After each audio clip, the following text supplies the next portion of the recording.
સૌરાષ્ટ્રમાં ફરીથી એકવાર ડુંગળીનો કકળાટ શરૂ થઈ ગયો છે। અત્યાર સુધી ગરીબોને રડાવતી કસ્તુરી હવે ખેડૂતોને પણ રડાવી રહી છે। ડુંગળીના ભાવ કોડીના થઈ જતા ખેડૂતોને માથે ઓઢીને રડવાનો વારો આવ્યો છે। રાજકોટમાં ડુંગળીના ભાવ તળિયે પહોંચી જતા ખેડૂતોના જીવ અદ્ધર થઈ ગયા છે। રાજકોટ પંથકના ખેડૂતોએ હોંશે હોંશે ડુંગળીનું વાવેતર કર્યું હતું।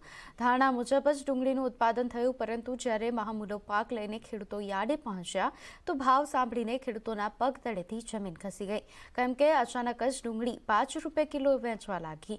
મણના ભાવ 110 રૂપિયા પહોંચી જતા ખેડૂતોને ડુંગળીનો ખર્ચ માથે પડ્યો છે। અડધી ચા કરતાં પણ ડુંગળીના ભાવ સસ્તા થઈ જતા ખેડૂતોએ યાર્ડ સુધી ડુંગળી લાવવી જ મોંઘી પડી રહી છે। હાલ લગ્નની સિઝન ચાલી રહી છે, ત્યારે અન્નદાતાને પૈસાની જરૂર હોવાથી ખેડૂતો નીચા ભાવે પણ ડુંગળી વેચવા માટે મજબૂર બન્યા છે।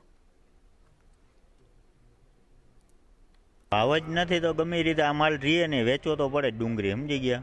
તો અહીંયા લઈ આવી તો અહીંયા 200 રૂપિયા આવે ભાવ, તો આમાં મણના 200 રૂપિયા આવે 20 કિલોના, તો આમાં પૈસા તૂટે બરાબર, ઘરના પૈસા નાખવા પડે મજૂરીમાં ને હંધું કરવામાં। ખેડૂત હેરાન છે। આવા 200 રૂપિયા 10 રૂપિયા 8 રૂપિયા ભાવે જાય અત્યારના। શું બીટવાનો ખર્ચ ગણવો, શું ભાડું ગણવું, શું પીછી ગણવી, શું ખેડૂતની મહેનત।